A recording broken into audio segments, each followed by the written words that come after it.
नमस्कार, किसान समाचार में आप सभी का स्वागत है। सबसे पहले मुख्य समाचार। उपभोक्ता कार्य विभाग ने अरहर दाल के भंडार की निगरानी के लिए समिति का किया गठन। समिति राज्य सरकारों के साथ मिलकर आयातकों, मिल मालिकों, जमाकर्ताओं, व्यापारियों आदि जैसी संस्थाओं पर रखेगी नजर। भंडार संघों द्वारा दाल का स्टॉक जारी नहीं किए जाने की खबरों के कारण लिया गया फैसला।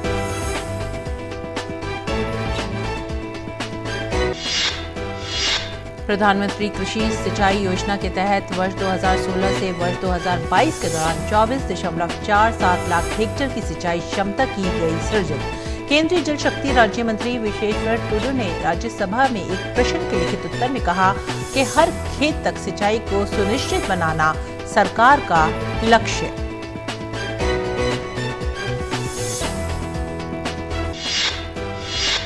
गांधीनगर में आयोजित ECSWG की बैठक के पहले दिन G20 के प्रतिनिधियों ने एकीकृत जल संसाधन प्रबंधन पर की चर्चा। प्रतिनिधियों के सामने भारत की पारंपरिक एवं आधुनिक जल प्रबंधन क्षमता भी की गई प्रदर्शित। प्रतिनिधियों ने भारत के जल प्रबंधन से संबंधित विभिन्न पद्धतियों को दर्शाने वाले स्थलों का किया दौरा। संयुक्त राष्ट्र में जल सम्मेलन के दौरान अंतर्राष्ट्रीय जल मामलों के नीदरलैंड के विशेष दूत हैंक ऑफनिंग ने भारत के नमामि गंगे मिशन को बताया आशा की किरण और प्रेरक। कहा, गंगा नदी और उसके संसाधनों में निवेश से आने वाली पीढ़ियों को दिया जा सकता है जल।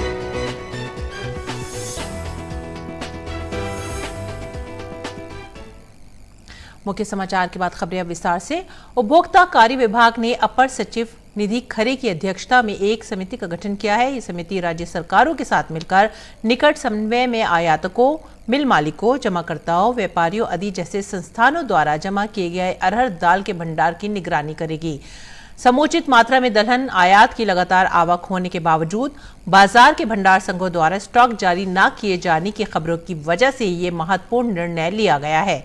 भंडार की ताजा स्थिति की निगरानी के लिए इस समिति गठित करने की नवीनतम घोषणा बाजार में जमाखोरों और बेईमान सट्टेबाजों से निपटने के लिए सरकार की मंशा को दर्शाती है। ये निर्णय आने वाले महीनों में अरहर दाल की कीमतों को नियंत्रण में रखने के सरकार के दृढ़ संकल्प को भी प्रकट करता है। इसके अलावा केंद्र सरकार घरेलू बाजार में अन्य दालों के भंडार की स्थिति पर भी बहुत बारीकी से नजर रख रही है ताकि वर्ष के आगामी महीनों के दौरान दालों के दामों में अप्रत्याशित वृद्धि होने की स्थिति में तत्काल आवश्यक कदम उठाए जा सकें।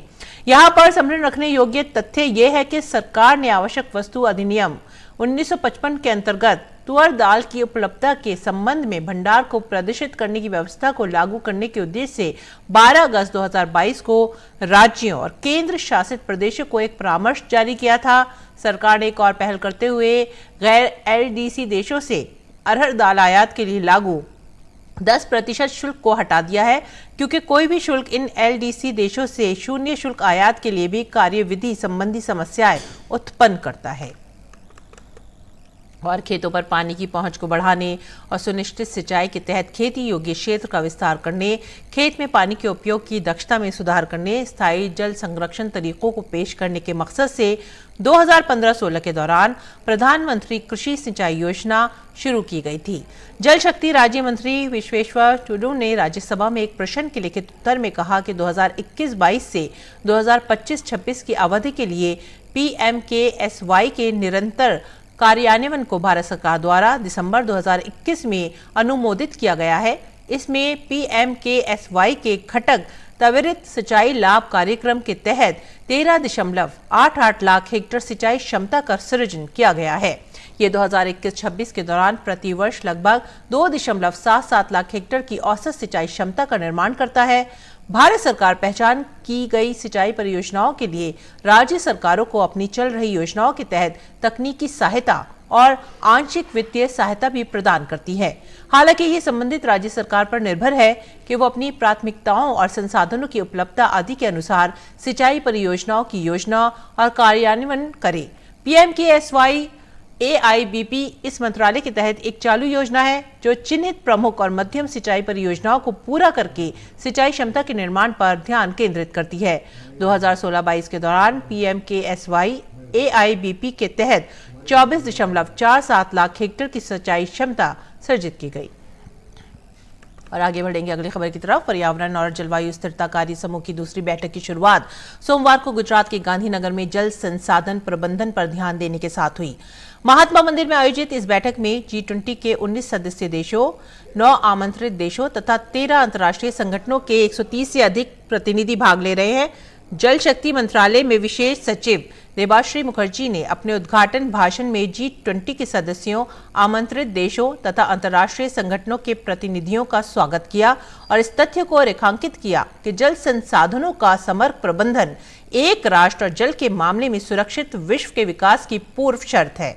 उन्होंने जल संसाधन के क्षेत्र में सहयोग और ज्ञान साझा करने की जरूरत पर बल दिया। उन्होंने ये भी कहा कि G20 की भारत की अध्यक्षता G20 के सदस्य देशों द्वारा जल संसाधन के क्षेत्र में किए गए मूल्यवान कार्यों, सफल कार्यक्रमों एवं नवाचारों की सराहना करती है।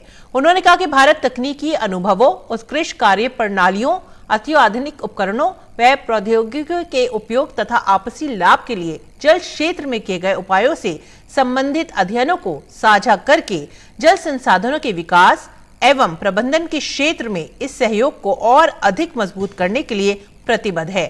इसके बाद G20 सदस्यों और अन्य प्रतिभागियों ने इंडोनेशिया, ब्राजील, अर्जेंटीना, कनाडा, चीन, यूरोपीय संघ, France, Germany, Italy, Korea, Mexico, Japan, Saudi Arab, दक्षिण अफ्रीका, तुर्की, यूनाइटेड किंगडम, संयुक्त राज्य America, Denmark, Singapore, Spain, Oman तथा नीदरलैंड की प्रस्तुतियों के साथ अपनी उत्कृष्ट कार्य प्रणालियों को भी साझा किया। इसके साथ साथ खाद्य एवं कृषि संगठन, अंतर्राष्ट्रीय सौर गठबंधन, संयुक्त राष्ट्र विकास कार्यक्रम और एशियाई विकास बैंक जैसे अंतर्राष्ट्रीय संगठनों द्वारा भी जल संसाधन प्रबंधन से संबंधित अपनी उत्कृष्ट कार्य प्रणालियों को प्रदर्शित किया गया।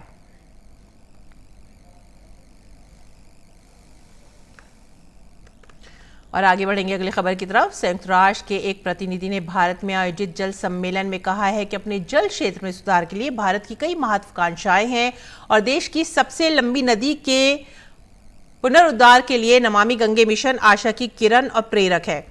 22 से 24 मार्च के बीच संयुक्त राष्ट्र 2023 जल सम्मेलन का आयोजन हुआ था। सम्मेलन में ताजिकिस्तान और नीदरलैंड इस सम्मेलन के सह आयोजक रहे हैं।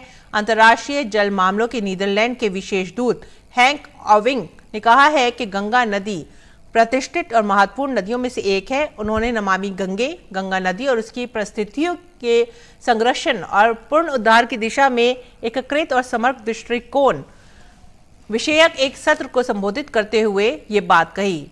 ओवेंग ने कहा कि गंगा नदी हमें यह भी दिखाती है कि हमारे समाज के संदर्भ में पानी कितना संवेदनशील हो सकता है और अगर हम उस नदी और उस संसाधन में निवेश करते हैं तो आने वाली पीढ़ियों को जल दे सकते हैं। साथ ही उन्होंने कहा कि स्वच्छ गंगा के लिए मिशन नमामि गंगे एक प्रेरक कहानी है, वो भी ऐसे समय में जब विश्व जल संकट की चुनौतियों का सामना कर रहा है। ये विश्व को रास्ता दिखाने में मददगार साबित हो सकती है। उन्होंने कहा कि स्वच्छ गंगा मिशन भारतीय मिशन और जिस तरह से ये पानी से जुड़ा है आशा की एक किरण है। वहीं जल शक्ति मंत्री गजेंद्र सिंह शेखावत ने भी इस सत्र को संबोधित किया, जिसका आयोजन संयुक्त राष्ट्र में भारत के स्थायी मिशन ने किया था।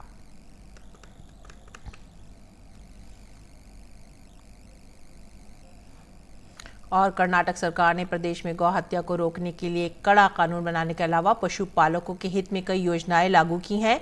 पशुधन को उपयोगी बनाने के लिए आत्मनिर्भर गौशाला बनाई जा रही है। कर्नाटक में पशुपालन से जुड़ी लोकहित की योजनाओं पर हमारे संवाददाता ओपी यादव ने बात की कर्नाटक के पशुपालन मंत्री प्रभु चौहान से।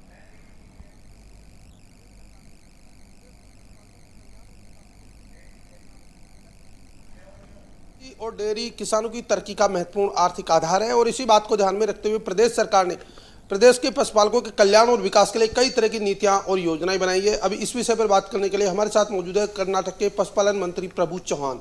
सर, आपने बीते 5 साल की अगर बात करें तो कई तरह के इनोवेटिव काम किए हैं जिससे पशुपालकों का कल्याण, विकास और उनकी आर्थिक तरक्की के रास्ते सुनिश्चित हुए हैं। आपके कौन कौन से मुख्य कार्य हैं जिनको आप देश को बताना चाहते हैं? पहले बार तो सरकार आने के बाद हमारे कर्नाटक प्रदेश में गौ हत्या निषेध कानून, हमारी गौ माता कसाई खाना नहीं जाना है, इसलिए कर्नाटक के इतिहास में गौ हत्या निषेध कानून हमने हमारे मुख्यमंत्री जी ने लागू किया। दूसरा, निषेध होने के बाद पशु का किस तरह देखभाल करेंगे आप, उसीलिए कर्नाटक राज्य में सभी जिले में गौशाला, सरकारी गौशाला, गोमाला जमीन सिलेक्शन करते हुए सभी जिले की गौशाला 30 गौशाला हमने प्रारंभ किया है और 70 गौशाला हमारे जनप्रिय मुख्यमंत्री बसवराज बोम्माई जी ने मंजूर कर दिया है। टोटल 100 गौशाला हमारे प्रदेश में कर्नाटक राज्य में प्रारंभ होने वाली है। हमने ये जो 8277 100 200 ये नंबर किसान हो, आम जनता हो, अगर डायल करेंगी हमारे डिपार्टमेंट का पशुसंगोपन इलाके का संपूर्ण माहिती उनको मिलेगा। चौथा काम हमने जो किया है, अभी आदमी अगर बीमार हो गया तो 108 फ़ोन करके डायल करके एम्बुलेंस घर पे आती है। हमारी गौ माता, हमारी पशु, हमारी गाय, हमारा बैल, हमारी भैंस, उसको बुखार आया, बीमार हो गई तो 1962 आप डायल करेंगे तो हमारा एम्बुलेंस, उसका नाम है पशु संजीवनी एम्बुलेंस। ये एम्बुलेंस केंद्र सरकार की ओर से मिली है। उसके बाद में आत्मनिर्भर गौशाला, ये जो गोमूत्र है, सेगनी है, इसका यूज करके मार्केट में जाके आत्मनिर्भर गौशाला, कल ऐसा करना है कि सरकार को वो लोग पैसा नहीं पूछना है, ऐसा करके वो एक हम कर रहे हैं। पांचवा जो है कि हमने जो पुण्य कोटि दत्त योजना, पशुओं की जो सबसे बड़ी समस्या है, गौ हत्या एक बहुत बड़ी चुनौती है और इससे निपटने के लिए आपकी सरकार लगातार काम कर रही है। आपने इसके संदर्भ में कोई कानून भी बनाया, ये कानून क्या है और इसमें क्या प्रावधान है? जैसा हमने गौ हत्या निषेध कानून, ये पहले भी था लेकिन वो कानून में दम नहीं था। वो लोग पहले कांग्रेस की सरकार में 1964 में एक्ट चालू हुआ था, उसमें उन्होंने 1000 की सजा थी, सिर्फ 1000 रुपये अगर कोई गाय कट करता है तो, और 6 महीना उसको शिक्षा थी। हमने उसको क्या किया, 1000 को हमने 50,000 किया, 50,000 से 5 लाख, 5 लाख से 10 लाख, अगर एक आदमी डबल करता है 10 लाख, उसको जो शिक्षा थी बढ़ा दिया। और उन्होंने 6 महीना किया, उसको हम 3 साल किया, 3 साल से अगर डबल का 7 साल, ये हमने बड़ा किया। और ट्रांसपोर्टेशन, जो भी इधर के उधर से उधर गाय जाएगी वो आइडेंटिफिकेशन हमारा डॉक्टर करेगा और उसको जाएगा। और तीसरा हमने क्या किया कि हमारा जो गौ हत्या निषेध कानून होने के बाद अभी कम से कम 35 से 40 हजार गायों का हमने रक्षणा किया। तो यदि कर्नाटक के पशुपालन मंत्री प्रभु चौहान, जिनका मानना है कि प्रदेश में गांव, गरीब और किसानों के कल्याण और विकास के लिए न केवल उन्होंने कई तरह की योजनाएं बनाई हैं, बल्कि कृषि को लाभकारी बनाने के लिए जल संरक्षण की मुहिम चलाकर यहां कई तरह के नवाचार भी किए हैं। मेरे सहयोगी कैमरामैन राजेश शर्मा के साथ में OP Yadav, DD news, Bidar, Karnataka. और अगली खबर छत्तीसगढ़ से। छत्तीसगढ़ के धमतरी में बेमौसम बारिश से धान के साथ ही सब्जी की फसल को खासा नुकसान पहुंचा है। सब्जी बाड़ियों में तैयार हो रही बरबटी, भट्टा, टमाटर, बेलवाली सहित अन्य सब्जियों के खराब होने से किसान भारी नुकसान का अंदेशा जता रहे हैं। बारिश थमने के बाद फसल कीटों का प्रकोप भी बढ़ गया है। इसकी राहत के लिए किसान अपने स्तर पर व्यवस्था बनाने में जुटे हुए हैं। सप्ताह भर के दौरान लगातार मौसम परिवर्तन का असर जिले में हो रही इस फसल पर पड़ा है। सब्जी उत्पादक किसान बसंत कुमार सोनकर, तेज राम सोनकर, प्रीत राम सोनकर ने बताया कि फसल तैयार होने के समय मौसम में यदि बदलाव हो जाता है तो उसका सीधा असर सब्जी फसल पर ही पड़ता है। इससे कीट व्याधियां भी बढ़ जाती हैं। जब तक 2 बार कीटनाशक दवा का छिड़काव कर चुके हैं, उसके बाद भी कोई राहत नहीं मिल रही है। केरल में न्यू कोचिन बेकरी और कन्नौर की ब्राउनी बेकरी की ओर से संयुक्त रूप से बनाए गए 732 फुट लंबे चॉकलेट केक को दुनिया के सबसे बड़े केक के रूप में गिनीज बुक ऑफ रिकॉर्ड्स में दर्ज किया गया है। 1 फुट की चौड़ाई के साथ 2800 किलोग्राम वजनी 732 फुट लंबी इस केक में स्वतंत्रता संग्राम में ऐतिहासिक क्षणों, सांस्कृतिक विरासत और देश के राजनीतिक और सांस्कृतिक नेताओं से संबंधित 900 छवियों का प्रदर्शन भी किया गया है। आज़ादी के अमृत महोत्सव के तहत 75वें स्वतंत्रता दिवस को सेलिब्रेट करने के लिए इस केक को बनाया गया था। केक को 36 श्रमिकों द्वारा डिजाइन किया गया था। आइए बात करेंगे मंडी भाव की। देखते हैं क्या रहा देश भर की मंडियों में भाव।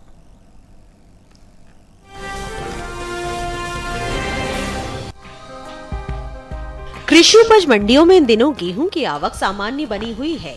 भाव पर नजर डालें तो खातेगांव मंडी में गेहूं के सौदे मजबूती के साथ हुए, वहीं आगरा में नरमी रही, जबकि धोराजी, जलगांव और पुणे मंडी में इस दौरान गेहूं के भाव में कोई बदलाव देखने को नहीं मिला। एग्मार्क नेट के मुताबिक गुजरात की धोराजी मंडी में 24 मार्च को लोकवान गेहूं का भाव रहा 2210 रुपए।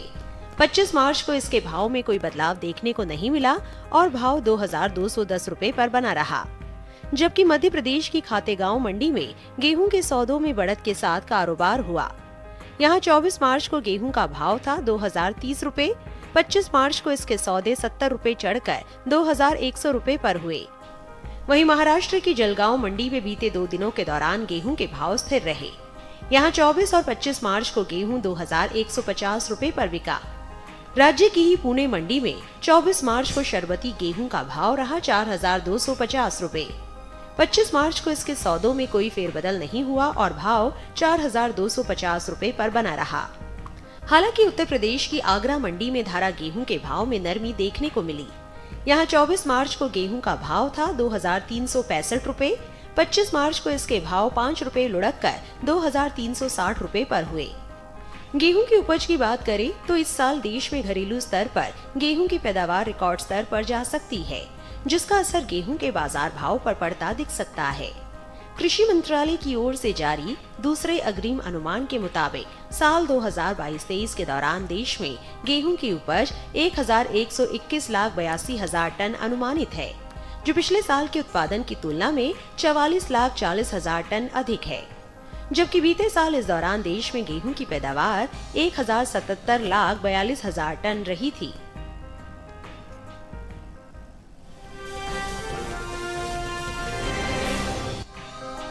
कृषि उपज मंडियों में इन दिनों मूंग की आवक सामान्य बनी हुई है। बात इसके भाव की करें तो ज्यादातर कृषि उपज मंडियों में शनिवार को मूंग के सौदों में मिला जुला रुख रहा। हाजिर भाव पर नजर डालें तो एग्मार्क नेट के मुताबिक महाराष्ट्र की पुणे मंडी में 24 मार्च को मूंग का भाव था 8150 रुपए। 25 मार्च को इसके भाव में कोई बदलाव देखने को नहीं मिला और भाव 8150 रुपए पर बरकरार रहा। जबकि उत्तर प्रदेश की अलीगढ़ मंडी में इस दौरान मूंग के सौदों में बढ़त के साथ कारोबार हुआ। यहां 24 मार्च को मूंग का भाव रहा 7260 रुपए। 25 मार्च को इसके सौदे 10 रुपए चढ़कर 7270 रुपए पर हुए। हालांकि राज्य की ही बहराइच मंडी में बीते 2 दिनों के दौरान मूंग के भाव स्थिर रहे। यहां 24 और 25 मार्च को मूंग 7800 रुपए पर बिकी। वहीं सहारनपुर मंडी में 24 मार्च को मूंग का भाव रहा 8000 रुपए। 25 मार्च को इसके सौदों में कोई फेरबदल देखने को नहीं मिला और भाव 8000 रुपए पर बना रहा। सुल्तानपुर मंडी में इस दौरान मूंग के भाव में सुस्ती रही। यहां 24 मार्च को मूंग का भाव था 7800 रुपए। 25 मार्च को इसके भाव में 10 रुपए की गिरावट आई और भाव हो गया 7790 रुपए। बात दलहन की पैदावार की करें तो घरेलू स्तर पर इस साल कुल दलहन की रिकॉर्ड पैदावार होने का अनुमान जताया गया है। कृषि मंत्रालय के दूसरे अग्रिम अनुमान के मुताबिक देश में साल 2022-23 के दौरान कुल दलहन की पैदावार 278,10,000 टन होने की उम्मीद है, जो पिछले साल के 273,02,000 टन उत्पादन की तुलना में 5,08,000 टन और विगत 5 वर्षों के औसत दलहन उत्पादन की तुलना में 31,54,000 टन अधिक है। साथ ही इस साल घरेलू स्तर पर मूंग की पैदावार रिकॉर्ड स्तर पर पहुंच गई है। इस साल मूंग की उपज 35,45,000 टन होने का अनुमान जताया गया है, जो बीते साल के उत्पादन की तुलना में 3,80,000 टन अधिक है। प्रोटीन से भरपूर दालों के निर्यात की बात करें तो भारत से होने वाले दालों के निर्यात में इस साल खासी बढ़ोतरी देखने को मिली है। दलहन के निर्यात में चालू वित्त वर्ष के पहले 9 महीनों के दौरान पिछले वित्त वर्ष की समान अवधि की तुलना में 90.49% की बढ़ोतरी देखी गई है। एपिडा के मुताबिक साल 2022-23 में अप्रैल से दिसंबर महीने के दौरान कुल दलहन का निर्यात 5 लाख टन के पार पहुंच गया है, जबकि साल 2021-22 के दौरान दलहन का कुल निर्यात 2,60,317 टन का हुआ था। यानी इस साल कुल दलहन के निर्यात में 2,40,184 टन की बढ़ोतरी दर्ज की गई है।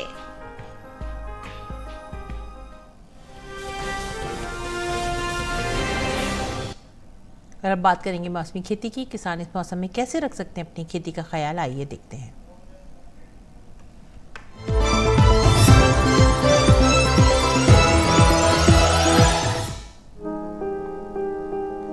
केरल के पहाड़ी इलाकों के किसान इस समय सौंठ की रुपाई के लिए खेत को तैयार करें और किसी प्रमाणित जगह से रोग मुक्त बीज प्राप्त करें। यही ये मौसम काली मिर्च की रुपाई के लिए भी अनुकूल समय है। रुपाई के बाद काली मिर्च को तेज धूप से बचाने के लिए मल्चिंग करें। केरल के मध्यवर्ती इलाके में तापमान में बढ़ोतरी धान के परागण को प्रभावित कर सकता है। ऐसे में किसान विशेषकर पछेती धान में पर्याप्त जल स्तर बनाए रखें। तटीय कर्नाटक में इस समय सुपारी को रोगों से बचाएं। वहीं दक्षिण आंतरिक कर्नाटक के किसान मिर्च में कीटों की निगरानी करते रहें। उत्तरी आंतरिक कर्नाटक में इस समय तैयार काबुली चना, गेहूं, कुसुम और ज्वार की कटाई कर ले। वहीं आंध्र प्रदेश के विजयनगर जिले में मूंग और मक्के की कटाई और मूंगफली की खुदाई करें। इसके साथ ही यहाँ रागी, तिल, मूंग, मक्का, मूंगफली और धान के खेतों में अतिरिक्त पानी को बाहर निकालें। यहाँ के कृष्णा जिले में भी मक्का, मूंग और उड़द के खेतों से पानी बाहर निकालें। आंध्र प्रदेश के गुंटूर जिले में अरहर और चने की उपज के ढेर अगर बारिश के कारण भीग गए हो तो उन्हें धूप में अच्छी तरह सुखाएं। चित्तूर और कुर्नूल जिलों में रबी मूंगफली के पत्ते और तने 70 से 80% तक पीले हो जाए तो उनकी खुदाई कर ले। दक्षिणी तेलंगाना में तैयार सब्जियों की तुड़ाई और मक्के की कटाई करें। यही खेतों से जल निकासी की उचित व्यवस्था करें। इसके साथ ही तेलंगाना के नालगोंडा जिले में किसान इस समय धान की कटाई को टाल दें। वहीं तेलंगाना के आदिलाबाद और निर्मल जिले में मक्का और मिर्च के खेतों से अतिरिक्त पानी निकाल दें।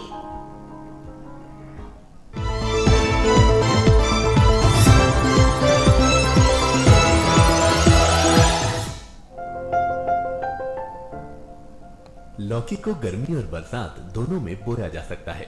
मैदानी भागों में गर्मी की फसल की बुवाई जनवरी से मार्च तक की जा सकती है और बरसाती फसल के लिए जून जुलाई उपयुक्त समय है। बुआई से पहले खेत से खरपतवार को पूरी तरह से साफ कर लें और जमीन को समतल कर लें। बुआई के लिए 1 हेक्टेयर में संकर किस्म के बीज 5 से 7 किलो, जबकि सामान्य किस्मों के 6 से 8 किलो बीज लें। 1 हेक्टेयर में 100 किलो नाइट्रोजन, 50 किलो फास्फोरस और 60 किलो पोटाश की जरूरत होती है। सभी उर्वरक आधार खुराक के रूप में यानी बोते समय ही दें। बात अगर सिंचाई की करें तो शुरुआत में फसल की जरूरत के हिसाब से और फूल आने पर 5वें दिन पानी देते रहें। वहीं फसल को खरपतवार से दूर रखने के लिए 2 बार निराई गुड़ाई करें। करीब हर 10-12 दिनों में खरपतवार हटाते रहें। लौकी की बेल काफी लंबी होती है। इसकी खासियत ये है कि आप कम जगह में भी इसकी खेती कर सकते हैं। कीड़े और सड़न से बचाने के लिए बेलों को तार की बाड़ या लकड़ी के मचान पर फैला दें। इससे न सिर्फ बीमारियों से बचाव होगा बल्कि पैदावार भी बढ़ेगी। भारतीय कृषि अनुसंधान संस्थान ने इलाकेवार कई उन्नत किस्में तैयार की हैं, जैसे पूसा समृद्ध दिल्ली और एनसीआर के लिए है। 1 हेक्टेयर में 270 से 300 क्विंटल तक पैदावार देने वाली ये किस्म 50 से 55 दिनों में तैयार हो जाती है।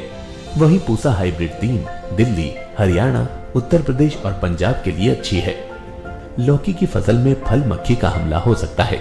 इससे बचाव के लिए विशेषज्ञों की सलाह पर उचित दवाओं का छिड़काव करें। दवा का छिड़काव सिर्फ उसी जगह पर करें जहां फल मक्खी का प्रकोप ज्यादा हो। बेवजह पूरे खेत में दवा छिड़केंगे तो फायदे से ज्यादा नुकसान हो जाएगा। छिड़काव मौसम साफ रहने पर करें। पत्तियां गीली नहीं होनी चाहिए, वरना दवा असर नहीं करेगी। जरूरत के हिसाब से दवा की मात्रा घटा या बढ़ा सकते हैं।